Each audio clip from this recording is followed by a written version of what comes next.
merusak mental. Mental manusia yang begitu adalah mental orang tertolol sedunia. Catat nih, orang yang cuman mental bilang bubarin DPR, itulah orang tolol sedunia. Itulah orang tolol sedunia. Itulah orang tolol sedunia. Pernyataan seorang anggota DPR yang menyebut masyarakat dengan mental orang tertolol sedunia karena melontarkan aspirasi bubarkan DPR sungguh mencederai etika demokrasi. Alih-alih menunjukkan sikap negarawan, ucapan itu justru memperlihatkan arogansi kekuasaan dan jauhnya wakil rakyat dari denyut nurani rakyat. Sejatinya, seruan bubarkan DPR bukan lahir dari kehendak main-main. Itu adalah letupan kekecewaan, bahkan rasa muak atas wajah DPR yang dalam banyak hal dianggap gagal mewakili rakyat.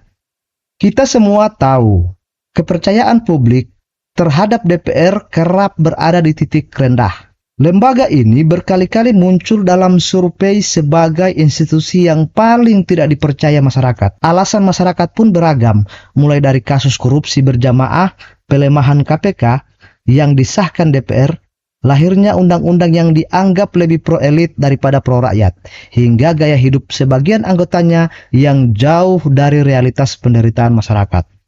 Maka ketika rakyat berteriak bubarkan DPR, itu bukan sekadar umpatan kosong, itu adalah sinyal bahaya. Alarm keras bahwa jurang antara wakil rakyat dengan rakyat makin menganga.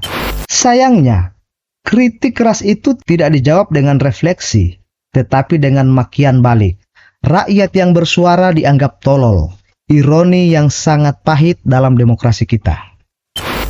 Kalau kita menoleh sejarah, suara tentang pembubaran DPR bukan hal baru.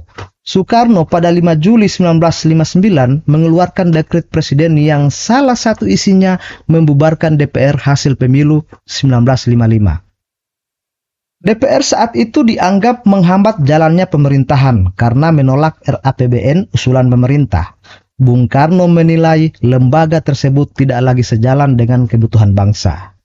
Beberapa dekade kemudian, Abdurrahman Wahid atau Gus Dur juga pernah mencoba mengambil langkah serupa. Pada 23 Juli 2001, ia mengumumkan dekret yang salah satu berisi pembubaran DPR MPR. Meskipun langkah itu akhirnya gagal dan justru berujung pada pemakzulan dirinya. Sejarah mencatat bahwa pembubaran DPR bukanlah gagasan asing dalam politik Indonesia. Ia pernah menjadi pilihan serius di saat legitimasi DPR dipertanyakan. Artinya, bubarkan DPR bukan sekadar teriakan emosional masyarakat di jalanan atau di media sosial.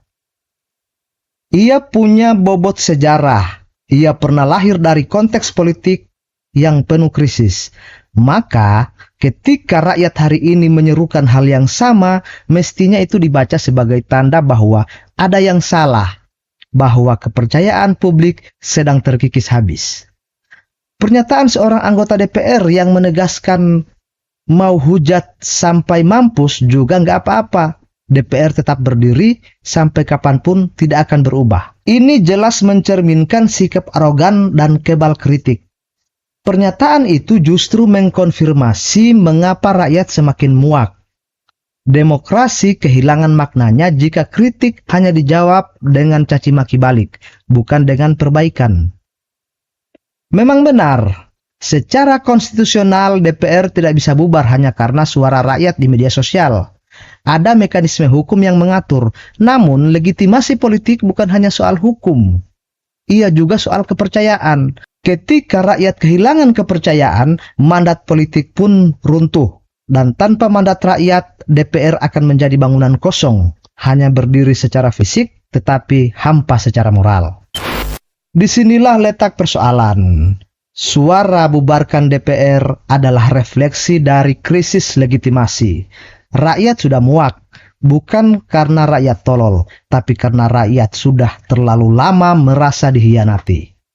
Maka, alangkah bijaknya jika anggota DPR tidak menanggapi kritik dengan hinaan. Justru sebaliknya, gunakan kritik sekeras apapun sebagai bahan introspeksi. Karena yang berbahaya bukanlah rakyat yang berteriak, tapi wakil rakyat yang tuli dan buta terhadap penderitaan rakyatnya. Sejarah mengajarkan lembaga politik bisa jatuh, bukan hanya karena dekret atau amandemen, tapi karena kehilangan legitimasi. Bung Karno dan Gus Dur sudah membuktikan bahwa pembubaran DPR pernah menjadi wacana politik yang sah. Dan hari ini, ketika suara rakyat semakin keras menyerukan hal yang sama, semestinya DPR belajar rendah hati. Sebab dalam demokrasi, yang tolol bukan rakyat yang marah. Yang tolol adalah wakil rakyat yang lupa diri, yang merasa kebal kritik, dan yang menganggap dirinya akan berdiri selamanya. Padahal, sejarah selalu punya cara untuk membuktikan sebaliknya.